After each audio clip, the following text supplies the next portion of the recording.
Hello students, आज के इस वीडियो में मैं चैप्टर फर्स्ट पर बेस्ड ऑब्जेक्टिव क्वेश्चंस यानी बहुविकल्पीय प्रश्नों को डिस्कस करने वाली हूं। आपके बोर्ड के पॉइंट ऑफ व्यू से ये वीडियो काफी इंपॉर्टेंट है और जो कॉम्पिटिटिव एग्जाम्स आप देंगे जहां आपकी क्लास 12 की फिजिक्स आती है तो वहां के लिए भी आपका ये वीडियो काफी इंपॉर्टेंट रहेगा, इसीलिए इस वीडियो को पूरा देखिएगा। देखिए, स्टार्टिंग में मैंने इजी क्वेश्चंस रखे हैं, धीमे धीमे जैसे हम आगे बढ़ते जाएंगे वीडियो में आपको और अच्छे क्वेश्चंस मिलते जाएंगे।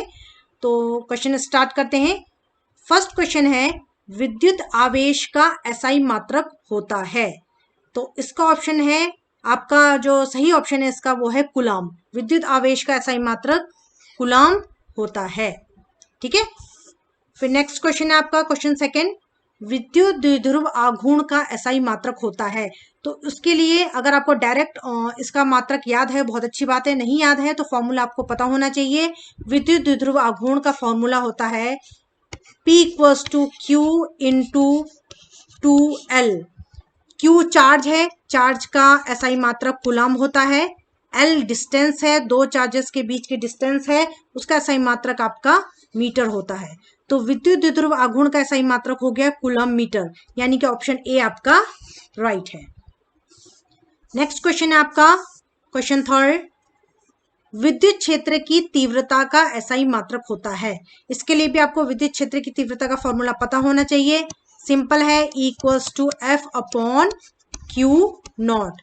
F यहाँ फोर्स है, बल है, बल का एसआई मात्रक न्यूटन होता है, चार्ज का कूलम होता है, तो इसका आंसर हो गया है न्यूटन पर कूलम। बी ऑप्शन है आपका न्यूटन पर कूलम, ये आपका ऑप्शन राइट है। फिर क्वेश्चन 4 देखेंगे। क्वेश्चन 4 है, विद्युत आवेशों के बीच लगने वाला बल दिया जाता है। तो देखिए, विद्युत आवेशों के बीच जो बल लगता है उसको हम कूलाम के नियम से देते हैं, तो आपका ऑप्शन बी राइट है। क्वेश्चन 5 में देखिए, पूछा गया है इलेक्ट्रॉन पर कितना आवेश होता है। तो ये सभी बच्चों को पता होना चाहिए। इलेक्ट्रॉन पर आवेश 1.6 इंटू 10 की पावर -19 कूलम इतना होता है। ये वैल्यू सभी बच्चों को याद होनी चाहिए। क्वेश्चन 6 है, विद्युत विभव का एसआई मात्रक होता है। तो विद्युत विभव का एसआई मात्रक निकालने के लिए फिर आपको फॉर्मूला पता होना चाहिए। तो विद्युत विभव का फॉर्मूला होता है V equals to W divided by Q naught. W कार्य है, कार्य का एसआई मात्रक जूल होता है। Q चार्ज है, चार्ज का एसआई मात्रक कूलम होता है। तो इसका आंसर हो गया जूल पर कूलम, तो ए ऑप्शन आपका राइट है। फिर क्वेश्चन 7 देखते हैं। क्वेश्चन 7 है, धातुओं का परावैद्युतांक होता है। तो धातुओं का परावैद्युतांक अनंत होता है, तो डी ऑप्शन आपका राइट है। देखिए यहाँ पे ध्यान रखिएगा, आपको धातुओं का परावैद्युतांक, वायु का, निर्वात का, ये सब आपको याद होना चाहिए। आगे क्वेश्चंस में मैंने ये क्वेश्चंस रखे हैं, तो फिलहाल यहाँ इतना ध्यान रखिए कि धातु का परावैद्युतांक अनंत होता है, इसको याद रखिएगा। क्वेश्चन 8 है, 1/4 पाई एप्सिलॉन नॉट का मान होता है। इसकी वैल्यू भी सभी बच्चों को याद होनी चाहिए। कूलम्स लॉ में आपको ध्यान होगा, वहां पे किया होगा। तो इसकी वैल्यू होती है 9 into 10 to the power of 9। ठीक है, तो 9 इंटू 10 टू द पावर 9, हमें ये बी ऑप्शन तो मिल गया है। यूनिट बाकी देखिए सब में सेम है, लेकिन फिर भी हम यूनिट को यहाँ निकाल लेते हैं कि यूनिट कैसे निकाली है। तो देखिए, कूलम्स लॉ आपका क्या है, F equals to 1/4 pi epsilon naught Q1 Q2 upon R square, यही है। यहाँ पे ऐसा यूनिट रखते हैं सबकी। फोर्स की है आपकी न्यूटन, इसकी निकालनी है हमें, तो इसको डिनोमिनेटर में ले जाएंगे। तो दो चार्जेस हैं, तो ये जगह कूलम स्क्वायर। फिर यहाँ देखिए, ये है आपका डिस्टेंस R, तो डिस्टेंस की ऐसा यूनिट होती है मीटर, तो यहाँ जाएगा तो ये हो जाएगा, ऊपर जाएगा ये हो जाएगा मीटर स्क्वायर। तो इस तरीके से 1/4 पाई एप्सिलॉन नॉट की ऐसा यूनिट अगर आप देखेंगे तो क्या निकली, न्यूटन मीटर स्क्वायर पर कूलम स्क्वायर। और यहाँ आप देख सकते हैं सभी ऑप्शंस में यही ऐसा यूनिट दी गई है। तो इस तरीके से 1/4 पाई एप्सिलॉन नॉट की आप ऐसा यूनिट भी निकाल सकते हैं, जो क्या है न्यूटन मीटर स्क्वायर पर कूलम स्क्वायर। तो ऑप्शन आपका बी राइट है। जो क्वेश्चन था आपका कि 1/4 पाई एप्सिलॉन नॉट का मान होता है, तो ऑप्शन बी राइट है। 9 into 10 to the power of 9 newton metre square पर कूलम स्क्वायर। फिर क्वेश्चन 9 देखते हैं। क्वेश्चन 9 है मुक्त आवेश के परावैद्युतांक का मान क्या होता है। तो इसकी वैल्यू भी आपको याद होनी चाहिए। इसकी वैल्यू होती है 8.854 इंटू 10⁻⁻12। तो ये ऑप्शन आपका राइट है। 8.854 इंटू 10⁻⁻12। फिर इसका जो एसआई यूनिट होती है वो सब जगह सेम है, आप देख सकते हैं। फिर भी इसको हम निकाल लेते हैं। अभी जैसे हमने निकाला 1/4 का, सेम वैसे ही निकालेंगे। फॉर्मूला लिखिए कुलम्स लॉ का, 1/4 Q1 Q2 divided by R square. F हो गया, आप देखिए एप्सिलॉन नॉट को उधर ले जाइए, Q1 Q2 ये हो गया आपका कुलम स्क्वायर। एफ हो गया, एफ को नीचे लाएंगे डिनोमिनेटर में, हो जाएगा न्यूटन। आर की एसआई यूनिट मीटर, तो हो जाएगा मीटर स्क्वायर। तो एप्सिलॉन नॉट का जो एसआई यूनिट हो गई कुलम स्क्वायर पर न्यूटन मीटर स्क्वायर। तो कुलम स्क्वायर पर न्यूटन मीटर स्क्वायर, तीनों जगह राइट था, लेकिन आपकी जो वैल्यू है वो ये सही है, ऑप्शन सी वाली 8.854 इंटू 10⁻12। तो ये आपको याद होना चाहिए इसकी वैल्यूज को, कि मुक्त आवेश के परावैद्युतांक का मान ऑप्शन सी आपका राइट है, इतना होता है। ठीक है, उसको याद कर लीजिएगा आप।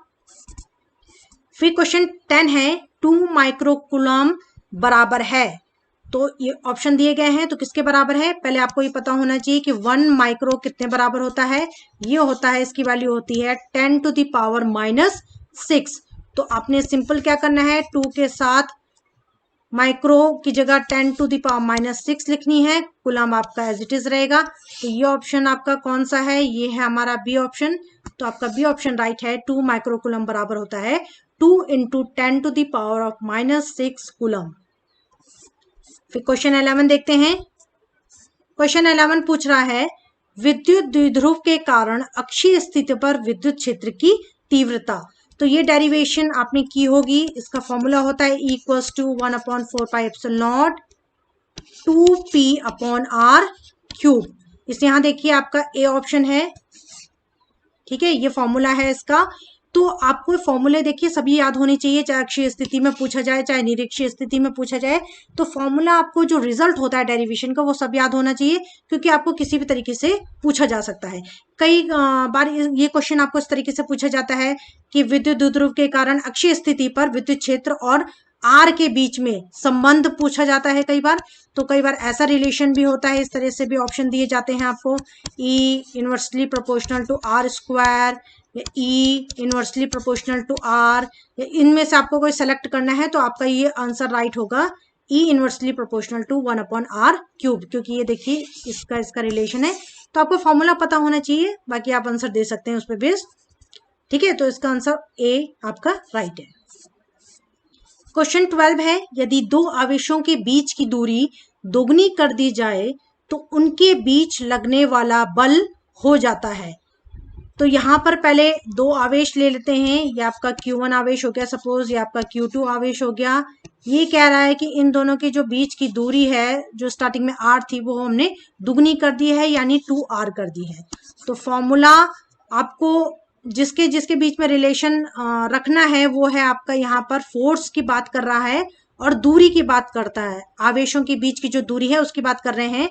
तो कुलम्स लॉ से हमें पता है F इनवर्सली प्रोपोर्शनल होता है आर स्क्वायर की, ये पता है ना formula, F equals to 1/4 Q1 Q2/r²। वहां से हम सीधा फोर्स और आवेशों के बीच की दूरी के बीच जो संबंध है उसको लिख सकते हैं, जो कि हमने लिख दिया है।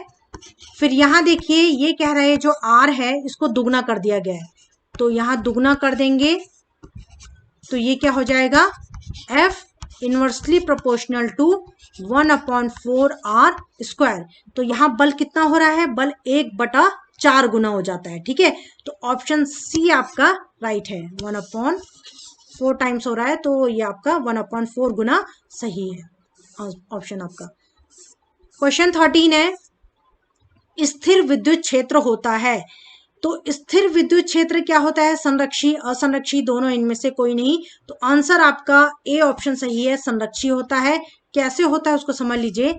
मान लीजिए आपका कोई +Q चार्ज है, इसके कारण जो इलेक्ट्रिक फील्ड होगा वो कुछ ऐसा बनेगा।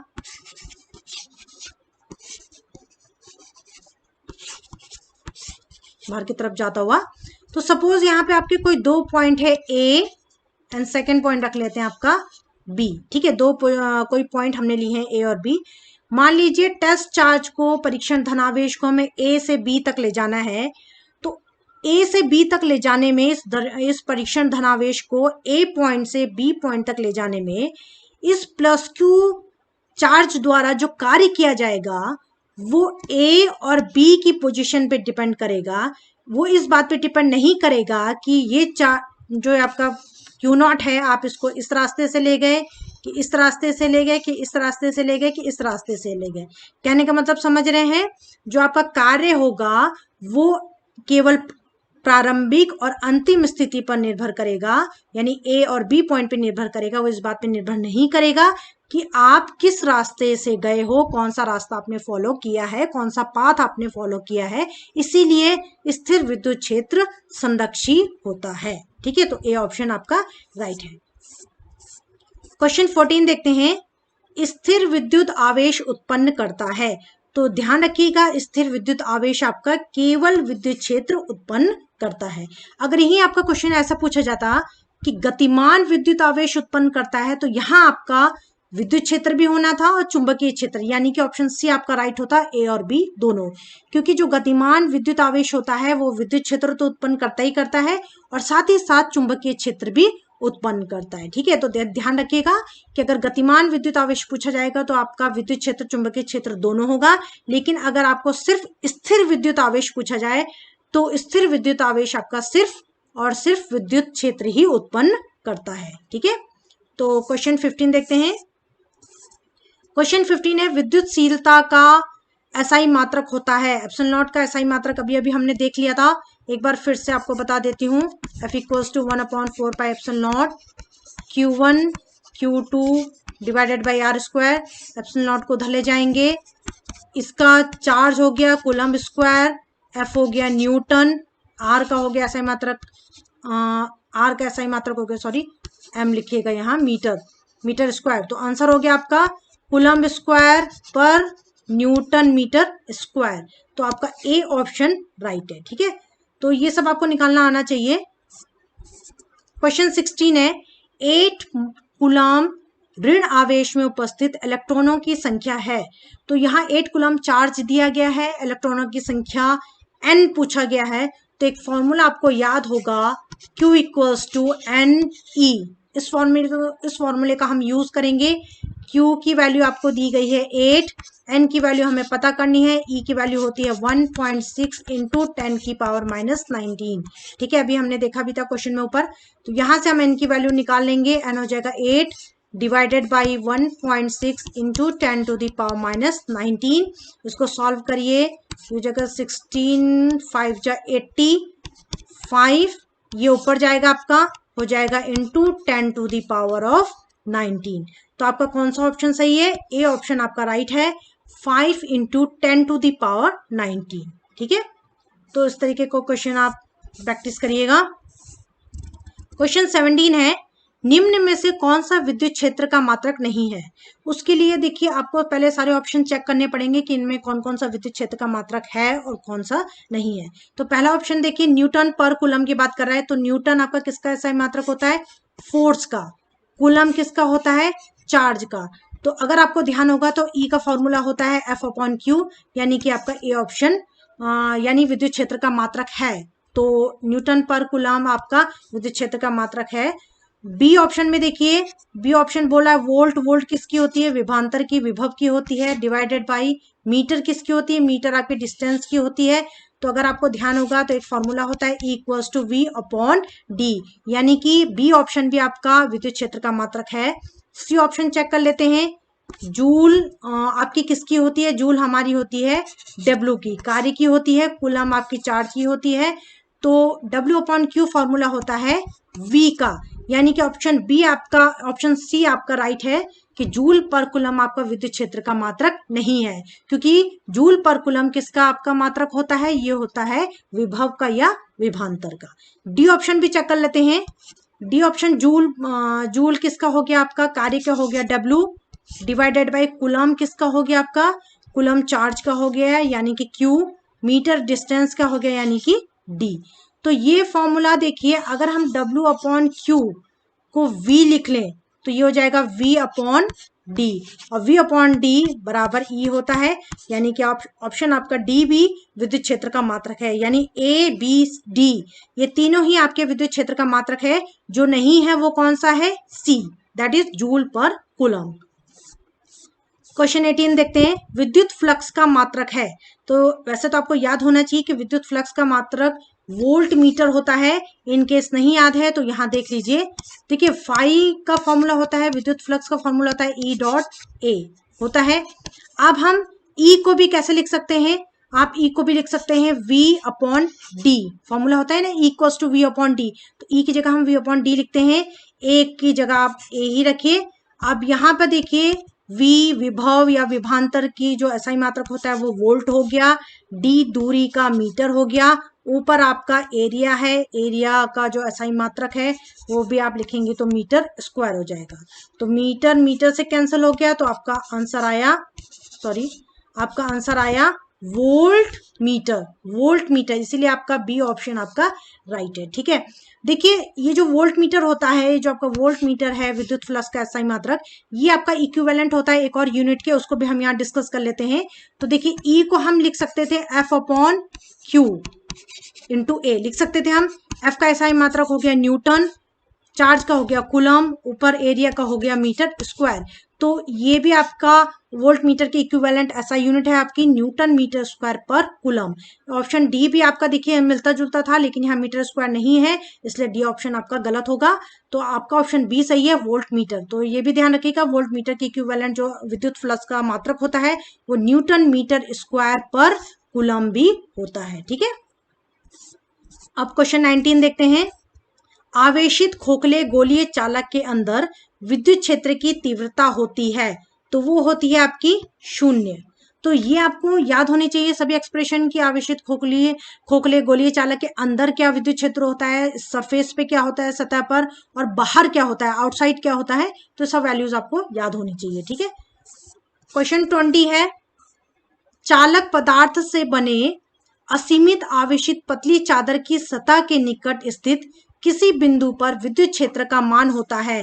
तो ये भी आपका डेरिवेशन है, इसकी जो फॉर्मूला है आपको याद होना चाहिए, ये होगा sigma upon 2 epsilon naught. C option आपका राइट है। ये सब एक्सप्रेशन मैंने आपको पहले भी बताया कि जो भी डेरिवेशंस होती हैं उनके साथ आपको लास्ट का एक्सप्रेशन फॉर्मूले सब याद होने चाहिए, आपको ऑब्जेक्टिव क्वेश्चन में पूछे जाते हैं। क्वेश्चन 21 है, विद्युत क्षेत्र में किसी विद्युत द्विध्रुव को घुमाने में किया गया कार्य होता है, तो वो होता है आपका W equals to PE into 1 minus cos theta. तो आपका ऑप्शन ए सही है, W equals to PE 1 minus cos theta. Question 22 देखते हैं, एक बंद पृष्ठ के भीतर n विद्युत द्विध्रुव स्थित है, बंद पृष्ठ से निर्गत विद्युत फ्लक्स होगा। तो यहाँ पर सबसे पहले हम एक बंद पृष्ठ बना लेते हैं, ये आपका बंद पृष्ठ हो गया। इसके अंदर ये कह रहा है कि आपके n विद्युत द्विध्रुव हैं। ठीक है, तो आपका एक द्विध्रुव ये हो गया, प्लस क्यू माइनस क्यू ये हो गया द्विध्रुव, इस तरीके से आपके n है। ठीक है, n विद्युत द्विध्रुव है आपके इस बंद पृष्ठ के अंदर। अब ये कह रहा है कि इस बंद पृष्ठ से निर्गत विद्युत फ्लक्स आपको निकालना है। तो हम एक काम करते हैं, हम पहले एक विद्युत द्विध्रुव के कारण हम पहले निकाल लेते हैं कि फ्लक्स कितना होगा, और अगर एक के कारण हमें पता चल गया तो n के कारण भी हम निकाल सकते हैं। तो पहले एक द्विध्रुव के कारण आपका क्या विद्युत फ्लक्स हो रहा है उसको निकालते हैं। तो देखिए एक डाइपोल के कारण, एक विद्युत द्विध्रुव के कारण इस पे जो नेट चार्ज होगा उसको देखिए क्या होगा, ये plus Q minus Q, net charge हो गया आपका 0। उसी तरीके से आप 1 2 3 n कितने भी द्विध्रुव रख लीजिए तो आपका जो नेट चार्ज होने वाला है वो आपको 0 ही मिलेगा। और जो गाउस का थ्योरम है वो कहता है phi equals to Q upon epsilon naught, यानी बंद पृष्ठ के अंदर जो आवेश है वो आपका क्यू है, और यहाँ हमको क्यू क्या मिल रहा है, 0 मिल रहा है, नेट चार्ज हमें 0 मिल रहा है। इसलिए जब हमारा क्यू की वैल्यू 0 हो गई तो इस बंद पृष्ठ से जो निकलने वाला फ्लक्स होगा उसकी वैल्यू भी आपकी क्या हो जाएगी, 0 हो जाएगी। तो ऑप्शन डी आपका राइट है, 0। यानी इस बंद पृष्ठ से बाहर जो आपका विद्युत फ्लक्स निकलेगा वो 0 होगा। उसका कारण क्या है कि आपके n डाइपोल्स जो हैं उन सब के कारण जो नेट चार्ज होगा, यानी कि जो नेट आपका आवेश होगा वो आपका शून्य होगा। जब आवेश आपका शून्य है बंद पृष्ठ के अंदर, तो उससे निकलने वाला फ्लक्स भी जीरो होगा, क्योंकि फाई की वैल्यू होती है Q upon epsilon not. Q zero है तो फाई भी आपका जीरो होगा। ठीक है, नेक्स्ट क्वेश्चन देखते हैं 23। 5 कूलम आवेश के दो बराबर तथा विपरीत आवेशों के बीच की दूरी 5 सेंटीमीटर है, इसका विद्युत द्विध्रुव आघूर्ण है। तो आपको विद्युत द्विध्रुव आघूर्ण निकालना है, पी की वैल्यू निकालनी है। फॉर्मूला है क्यू इंटू 2L। क्यू की वैल्यू दी गई है 5 इंटू इस 2L की वैल्यू दी गई है 5। देखिए कई बार बच्चे क्या गड़बड़ी करते हैं, L की जगह 5 लिख लेते हैं, ये ध्यान रखिएगा। 2L ऑलरेडी आपको दिया गया है कि दो आवेश आपके जो आपके 5 कूलम के जो दो आवेश हैं, इनके बीच की दूरी आपको दी गई है 5 सेंटीमीटर, और यही आपका 2L भी होता है। तो 2L की जगह आप क्या लिखेंगे, 5 सेंटीमीटर। अभी सेंटीमीटर है तो इसको पहले मीटर में कन्वर्ट करना पड़ेगा, आपको रिजल्ट आ जाएगा। 5 इंटू 5 सेंटीमीटर को आप मीटर में कन्वर्ट कीजिए तो हो जाएगा 10 टू द पावर -2। 5 इंटू 5 हो जाएगा 25 इंटू 10 टू द पावर -2, और इसकी ऐसा यूनिट होती है, ऐसा मात्रक होता है कूलम मीटर। तो ऑप्शन ए आपका राइट है, 25 into 10 to the power -2 coulomb metre. Next question देखते हैं। विद्युत क्षेत्र E वेक्टर में P वेक्टर आघूर्ण वाले द्विध्रुव पर लगने वाला बल आघूर्ण है। अच्छा, ये क्वेश्चन बहुत बार बोर्ड एग्जाम में पूछा जाता है, बच्चे इसमें बड़ी गड़बड़ी करते हैं, तो इसको ध्यान रखिएगा। बल आघूर्ण का फॉर्मूला स्केलर फॉर्म में अदिश रूप में होता है, tau equals to PE sine theta. तो देखिए अगर जब हम इसको वेक्टर फॉर्म में लिखते हैं तो साइन हटता है तो उसकी जगह क्या आता है, क्रॉस आता है।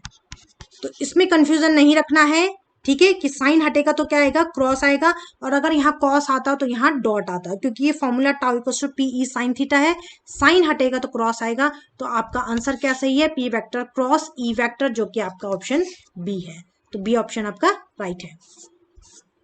नेक्स्ट क्वेश्चन देखिए, कूलम्ब बल है। अब आपका कूलम्ब बल क्या है, केंद्रीय बल है, विद्युत बल है, दोनों है, इनमें से कोई नहीं है। तो कूलम्ब बल आपके दो आवेशों के बीच, दो आवेश होते हैं आपके, उनके बीच लगने वाला बल होता है। तो क्योंकि आवेश इन्वॉल्व है इसलिए विद्युत बल तो आपका होगा ही होगा, प्लस ये आपका केंद्रीय बल भी होता है। अब केंद्रीय बल कैसे हो गया, केंद्रीय बल भी आपका आंसर सही है। केंद्रीय बल कैसे हो गया, क्योंकि जो दो चार्ज होते हैं, इसमें दो चार्ज होते हैं, इनके बीच जो फोर्स लगता है, कूलम्ब बल जो होता है आपका, इन दो चार्जेस के बीच में जो फोर्स लगता है आपका, इसी लाइन के अलोंग एक्ट करता है, वही लाइन जो आपके इन दो चार्जेस को मिला रही है। ठीक है, क्योंकि दोनों आवेशों को मिलाने वाली रेखा के अनुदिश यह बल कार्य करता है, इसीलिए यह बल केंद्रीय बल भी है। तो यानी कि कूलम्ब बल आपका विद्युत बल भी होता है और कूलम्ब और आपका केंद्रीय बल भी होता है। तो ऑप्शन सी आपका राइट है, ये आपका राइट है, दोनों होता है। ठीक है, तो क्वेश्चन 25 का आपका करेक्ट आंसर है सी, दोनों, यानी कि केंद्रीय बल भी है और विद्युत बल भी है। फिर नेक्स्ट क्वेश्चन देखते हैं। क्वेश्चन 26 है, वायु के लिए परावैद्युतांक का मान कितना होता है। मैंने आपको बताया था कि आपको सभी परावैद्युतांक की वैल्यू कम से कम आपको वायु की, निर्वात की और धातुओं की याद होनी चाहिए। धातु की हमने डिस्कस कर लिया था, अनंत होती है। वायु की आपकी लगभग 1 होती है, ये आपका आंसर सही है। इसकी एग्जैक्ट वैल्यू होती है 1.00059, तो ये आपका लगभग 1 के बराबर है। तो आपका ऑप्शन बी राइट है। अगर यहाँ वायु की जगह निर्वात पूछा जाता तो उसका आंसर 1 होना था, ध्यान रखिएगा। निर्वात में निर्वात के लिए परावैद्युतांक का मान 1 होता है और वायु के लिए होता है 1.00059। इसको याद कर लीजिएगा वैल्यूज को। 27 क्वेश्चन है, निम्नलिखित में कौन सदिश राशि है। तो विद्युत विभव देखिए आपकी अदिश राशि होती है, विद्युत क्षेत्र की तीव्रता आपकी सदिश राशि है, तो बी ऑप्शन आपका राइट है। देखिए विद्युत आवेश भी अदिश होती है, पृष्ठ आवेश का पृष्ठ घनत्व भी अदिश होती है, तो इनमें जो सदिश राशि है वो विद्युत क्षेत्र की तीव्रता है। क्वेश्चन 28 है, इलेक्ट्रॉन वोल्ट किसका मात्रक है। तो ध्यान रखिएगा, इलेक्ट्रॉन वोल्ट आपका ऊर्जा का मात्रक है, तो ऑप्शन ए आपका राइट है। फिर नेक्स्ट क्वेश्चन है, एक इलेक्ट्रॉन वोल्ट का मान कितना होता है, तो ऑप्शन सी राइट है। एक इलेक्ट्रॉन का जो वैल्यू होती है वो होती है 1.6 into 10 to the power -19 joule. Question 30 है, दो विद्युत रेखाएं एक दूसरे को किस कोण पर काटती हैं। तो हमने विद्युत रेखाओं की जहां कैरेक्टरिस्टिक पढ़ी है, गुण पढ़ी है, विशेषताएं पढ़ी हैं, तो वहां हमने देखा है कि विद्युत क्षेत्र रेखाएं कभी भी एक दूसरे को नहीं काटती हैं। क्यों नहीं काटती हैं? क्योंकि जिस पॉइंट पे काटेंगी वहां इलेक्ट्रिक फील्ड के दो डायरेक्शन रिप्रेजेंट करेगा। आप टेंजेंट ड्रॉ करेंगे, दो डायरेक्शन रिप्रेजेंट करेगा, जो कि इम्पॉसिबल है, ये गलत है। इसीलिए विद्युत क्षेत्र रेखाएं एक दूसरे को कभी नहीं काटती, क्योंकि कभी नहीं काटती तो आपका ऑप्शन डी राइट है। तो उनके बीच में कोण भी क्या बनेगा, ठीक है। तो आपका क्या है कि कभी नहीं काटती है। क्वेश्चन 31 है, कोई आवेशित कण एक समान स्थिर विद्युत क्षेत्र में क्षेत्र के लंबवत प्रवेश करता है, कण का पथ क्या होगा। अच्छा क्वेश्चन है, इंपॉर्टेंट क्वेश्चन है, इसको समझ लीजिए। पहले हमें क्या करना पड़ेगा, एक समान स्थिर विद्युत क्षेत्र को हम ड्रॉ करते हैं। तो देखिए, सपोज यहाँ आपके प्लस चार्ज हैं, यहाँ आपके माइनस चार्ज है। क्योंकि एक समान विद्युत क्षेत्र है तो हम क्या करेंगे, पैरेलल लाइंस को ड्रॉ करेंगे, जो कि क्या होनी चाहिए, इक्वी डिस्टेंस होनी चाहिए, एक दूसरे से बराबर दूरी पे होने चाहिए। तो एक समान स्थिर विद्युत क्षेत्र हो गया, ठीक है। अब कोई चार्ज है, सपोज हम प्लस क्यू चार्ज लेते हैं, वो इस विद्युत क्षेत्र के लंबवत प्रवेश करता है। तो इसका जो पथ होगा वो कैसे होगा, देखिए स्टार्टिंग में तो ऐसे ऐसे ऐसे जाएगा, धीमे धीमे धीमे धीमे धीमे ऐसे ऐसे इस तरीके से जाएगा कुछ, ठीक है। तो देखिए ये कैसा रास्ता हो गया, ये आपका पैराबोला है, परवलयाकार है। देखिए वृत्ताकार तो है नहीं, आपका सरल रेखीय भी नहीं है, आयताकार भी नहीं है। तो आप फिगर में जैसे देख सकते हैं ये कैसा शेप होता है, ये परवलयाकार का शेप होता है। तो ऑप्शन बी आपका राइट है। अब देखिए ये ऐसा क्यों हमने बनाया है, अगर आपका प्लस क्यू चार्ज इसमें एंटर करता है यूनिफॉर्म इलेक्ट्रिक फील्ड में एक समान स्थिर विद्युत क्षेत्र में, तो क्योंकि प्लस चार्ज है तो यहाँ से ये डिफ्लेक्ट होगा और माइनस की तरफ ये अट्रैक्ट होगा। यहाँ से देखिए, यहाँ से रिपेल होगा और माइनस की तरफ अट्रैक्ट होगा। तो धीमे धीमे तो ये ऐसे ऐसे ऐसे जाएगा, फिर माइनस की तरफ अट्रैक्ट होते होते इसका रास्ता कुछ ऐसा हो जाएगा। अब यहाँ अगर प्लस क्यू की जगह हम माइनस क्यू चार्ज लेते हैं, उसको भी देख लेते हैं कैसा रास्ता होता।